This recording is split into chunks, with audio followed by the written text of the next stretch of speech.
Good morning and welcome back to the channel. Today's going to be a wild eye review for the movie College Pranks. It comes from 2018, but actually wasn't distributed until 2021. Currently gets a 4.0 on IMDb, and it's widescreen presented as well. Clocks in at about an hour and 40 minutes. Its actual date of release was March 15th, to be exact. It ran on about a budget of about $500,000, which is really good considering, being an indie film, that's pretty good budget considering. It was directed by Brian McCulley. Its production companies were AEC Studios, Semi Pictures, and grip and lighting equipment was done by Gripworks. Henry Cavalier provided the music for this movie. It was also distributed in United States on Amazon Prime, Comcast Network, Voodoo Network, and obviously Wild Eye Releasing. They provided it with a worldwide outlet to be seen. And then apparently all of its filming locations were done in and around Colorado Springs, Colorado, and Denver, Colorado. James Chung did the story. He wrote the story as well. And Tony Fox wrote the screenplay. This movie stars Shannon McKinnon as Jen, Kevin Derkash as Cameron, and Nick Ian Holmes as Jeff. And it's currently airing at Tubi TV as well, in case you don't want to splurge for buying it itself, but you can watch it on Tubi right now. Basically, the plot is about a college students are invited to play a game sponsored by a website. When students start the game in the mountains of Colorado, they discover that the stakes that are playing for are not just as a cash prize. It actually turns into something quite real. It starts off with 2 summers ago. Frat brothers are doing a prank to their new pledges, and the game is basically about trust in their fellow brothers in the fraternity. It goes on to show they're setting them up for the prank, and then out of nowhere, a man or a woman, you're not really revealed, they run into an axe-wielding psychopath that's got a cloak on, and he's got a axe in his hand, and in the meantime, he's wiped out the main brothers. As they see him, the pledges don't see him because they're up on platforms and they've got hoods over their head, and they're kind of like pretending they're going to hang them, and they're really not, obviously, but it's about trust, more or less. But he goes on a rampage and kills all of them. So we go from there, a couple of years later, or summers later, flash forwards to the present. We meet a girl named Jen, and she's talking to her mom about, things leading up to her decision on college, and mother basically says she wished she had more time, and they go their merry way. But off in the distance, a guy in a car is taking a picture of the two. And then when Jen's on her way to college, there's a DJ on the air that mentions this, to get your submissions in for the collegepranks.us contest. If you get first place, you get $25,000 for the best prank. And it's basically, that's what the movie centers in and around, was the college pranks. And at some point, she gets to where she has to go. Jen gets a call, and without her knowledge, there's a guy in the house that actually you can see him secretly sprawling through her house in the background. And she dodges a bullet here because he's got a knife, and I can't remember if he smashes something to do with her one of her personal belongings. He takes it. I can't remember. I know he looks at it. I want to say he stabs it or whatever. But let's see. Yeah, like I said, she dodges a bullet. She gets a call, or goes out the door. She's talking to her friend on the phone, and they meet at a coffee shop where they talk about guys, more or less. Jen and her friend go to get in their car, and well, this is after they leave the coffee shop, and they leave, and apparently their psycho that's been watching Jen closely has messed with the car and it won't start. So her friend offers to pay for the car repair, and from there it cuts away to the library, and Jen is there with her friend, um, and a couple guys in the library are more or less there trying to set up a prank to enter for a contest. They put a tack on a chair and they wait for the girl to sit back, and then she sits on it. And I don't know really. I mean, this part kind of seemed kind of random, but she sits on it and she goes, "Ow," you know. But I mean, this is what it's about. It's about basically one long prank. You know, the whole movie's pretty much about setting up pranks for this contest. But she sits on it and then she gets mad at the guys because she thinks the one guy's in on it. I can't remember if he was or he's just randomly there, and she assumed such because he kind of started like snickering. Uh, but then after the library scene, next shot they show a college party where the events of the night are going to take shape. The owner of the house comes home, which is the kid's father. Can't remember the guy. Oh, Cameron. Cameron in this, his father owns the house, and he's mad at Cameron because Cameron's allowed a party and didn't ask, and they basically talk about the relationship and stuff that him and his brother had, and it kind of just like fades away. And then next scene, Jen is seen cramming for class with what her friend tells her about the prank contest, which kind of piques Jen's interest, and she wants to win the money because she could really use it, I guess, because going to college she probably has bills. Obviously she has bills, but she probably wants to pay off that student loan, or just have some extra spending money or whatever. While with her car just getting vandalized without her knowledge, it leaves her in a bit of a bind. Jen decides she wants to enter the prank contest. She needs the money badly, as I say. And the prize is worth $25,000 for the best submission.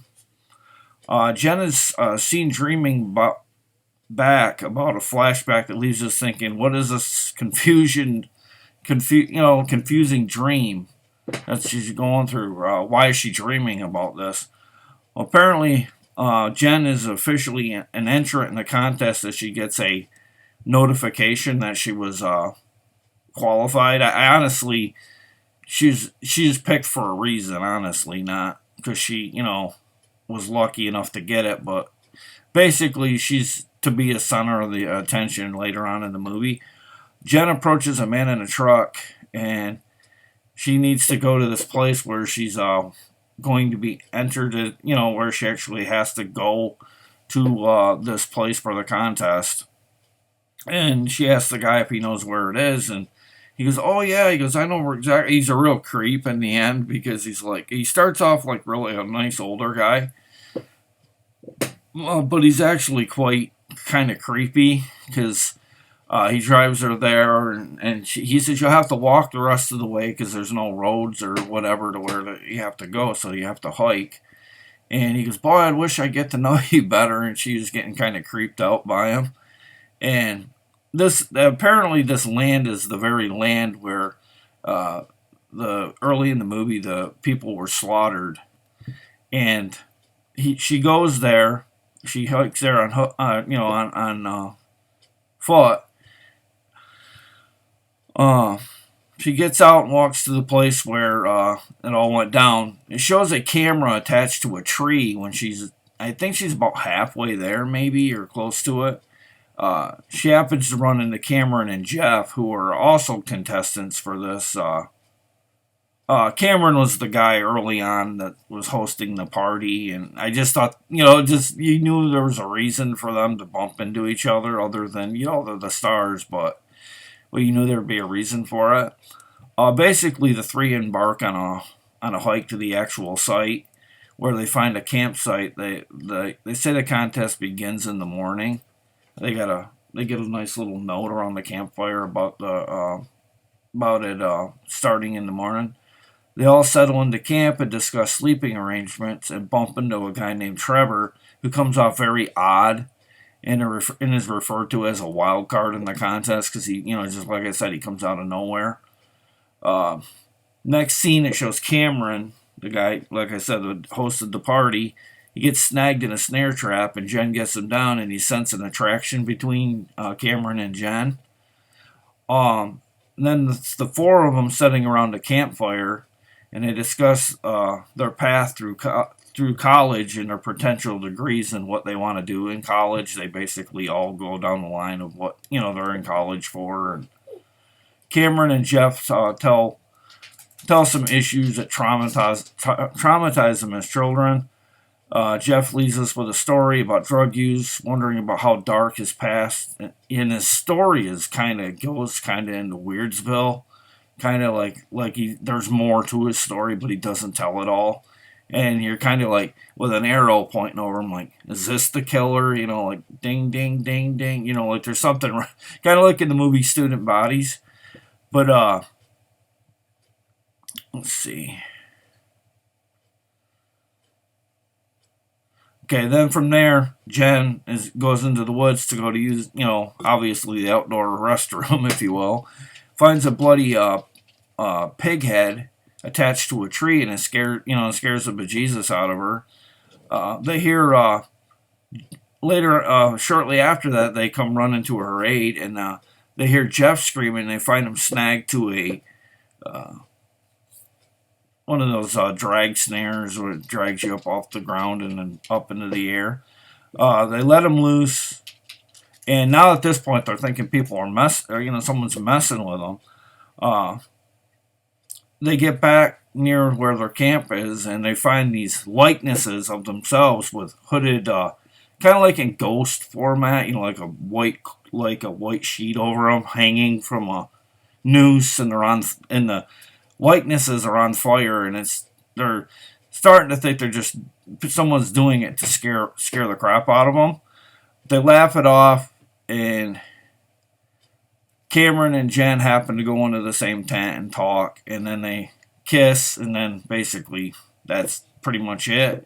Jen wakes up and notices everyone's stuff has been gone through the next morning, so you get the gist that something's out there. They're passing it off as nothing more than a joke or, like a prank. Because it's a prank, contest, and people are pranking them. They're kind of like living up to the game. Once again, they laugh it off at first, but then Jen begin to get annoyed by the whole idea of them, keep doing this to all four of them. And she tells the camera catchers are saying, "Well, it's not funny. Knock it off." And Trevor and Jen are later seen talking to each other. They make a pat.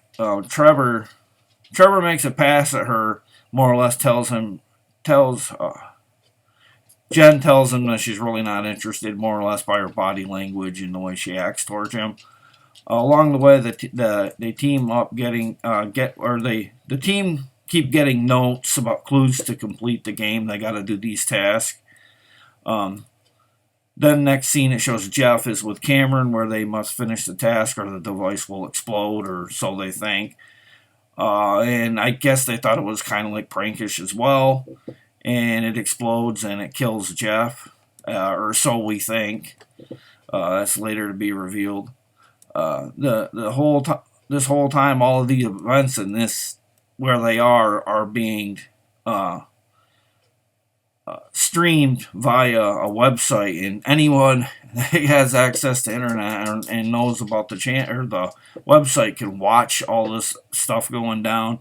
They think it's all being staged, kind of like a Survivor or something like that with a contest. They think it's all staged and predetermined, but it's really not. It's really real. It's all going on. Jen gets a video that shows her mom at some point tied up and screaming, saying that she needs to complete the game. And all of a sudden it becomes really real to all four of them because they don't get why they would get so personal with taking the mom because she looks like she's really scared. Game is now survival of the fittest at this point. After losing Jeff, they decide to split up as a group to save Jen's mom because that's more or less the only way they're going to get this person is if they split up. I don't get the reason for splitting up. I think they'd be better as a team, but we see the hooded figure behind Jen in the background when she's walking through the woods, and he walks into the woods too as well from afar. And then Jen and Cameron are told in a note they are to inject themselves if they want to live. That's another stipulation later on. Jen holds Cameron at knife point because at first he won't do it, and he basically gives in and does it because he likes Jen and he wants her mom to be safe. And he injects himself, and he kind of like goes into a mind-numbing state, and he kind of like just falls, paralyzed sitting up or whatever, knocked him out enough to like where he's rendered unconscious, and then Jen does the same to herself, and she passes out. And it shows the killer dragging at least shows him dragging Jen to a position where both are buried alive. But once they're in there, they wake up. He must have just drugged them enough to knock them out to get this all done. But then they both wake up, and then they're asked to complete a 3-question contest, more or less a contest, and buried underground alive. They have to answer 3 questions, and they have 10 minutes to do each. And Cameron goes first. He gets the first question right. Then Jen goes, and the killer likes her answer so much. She's kind of being biased, I thought, here when they were buried, because I think he wanted her to win anyway, but he's kind of biased just because she answers honestly, and he takes 2 minutes from Cameron's breathing apparatus for his coffin. And so basically Jen's winning the contest at this point. Now it's final question time, and Cameron is behind Jen. Cameron is behind Jen in terms of where, in the game. Cuts off Cameron's air supply by the end. Cameron's oxygen level has run out and he dies. Jen is in a dream state, and it's finally revealed that Jen ran over her father's mistress, which turns out it was Jeff's mom. This is the killer that's been doing it the entire time. We thought Jeff had died in the explosion when he really, I guess he faked it all so he could, become the killer again. And basically it shows Jen as a little girl behind the wheel of a car. She put it in drive and she ran over. It looked like to me how slow she went, it wouldn't have killed her, but apparently it left her for dead or killed her. And Jeff always thought growing up that his mother had died at the hands of Jen's father, and she was left for dead. And they were having an affair behind Jen's mom and behind Jeff's dad. They were kind of like seeing each other, and Jen ran over Jeff's mother, with a car. Basically, they reveal what exactly went on. I thought it was a little weak, the reason for doing that. I mean, I don't think a little girl would purposely try to run over somebody. But it's revealed from earlier in the movie when it kind of does a flashback of what actually happened to one of the fourth character, the kind of the odd character in the movie, Trevor. He's actually stabbed by Jeff via a coin flip. I guess this must have been around the time when he faked that he had blown up an explosion. But now Jeff wants to end the game on his own terms. Only Jen manages to get her hands on a gun, and she shoots Jeff three or four times. And next, Jenna, stop. Next scene, we see a new group of kids in a car come to a stop.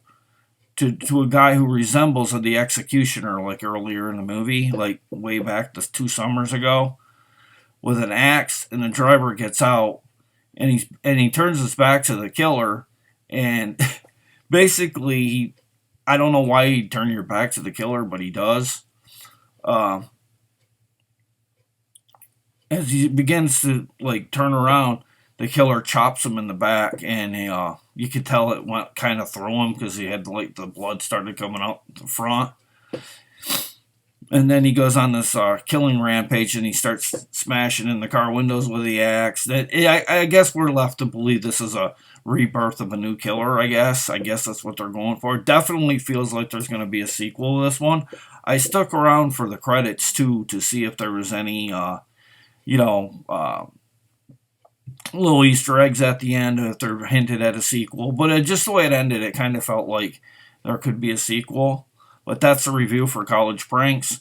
Not a bad slasher film. I just wish it could have been a little bit more killing here and there than it was, because it just kind of felt like a lot of dialogue and not much killing. I like the movie good enough. It was definitely better than its 4.0 on IMDb. But it's not a bad little slasher. But like I said, I like my slashers to be a little bit more slasher-esque. Whereas this one is kind of a little bit more trying to build tension, but it never really gets a lot of tension going for me. I like a little bit of, like jump scares here and there, and I didn't get really any of that. It just kind of seemed like a lot of walking and, talking, and scenes were kind of random here and there. But as far as a slasher film, you could do a lot worse. I think the director did, the acting as a whole was really good. I thought the actors were real genuine. But I wouldn't mind seeing a sequel. But if they make a sequel, I'd kind of make it a little bit more slasher-esque than this one. Just because the poster kind of has it like it looks like it's going to be full of kills, when it really has maybe, because you can't really, you could count Jeff in this as dying, but he kind of comes back, so kind of you take that away just for him to be killed again. So really, it's like not many deaths, maybe 4 or 5. I mean, if you count in the beginning, yeah, but really didn't have a lot of death in it per se after that. But not a bad little film. I'd probably pick it up if you're not too fussy, about the price of stuff or whatever. But there's been better movies in Wild Eye. It's not terrible. It's pretty all right. But that's my review for this morning for the Wild Eye movie, College Pranks. And hopefully I can get a chance to do more slasher movies in the future, because it's my favorite subgenre. But that's my review for College Pranks, and I'll see you again, guys. Thank you, Wild Eye. Thank you for all the the viewership. Please share, like, and subscribe, and I'll see you in the next video, guys. See you later. Bye.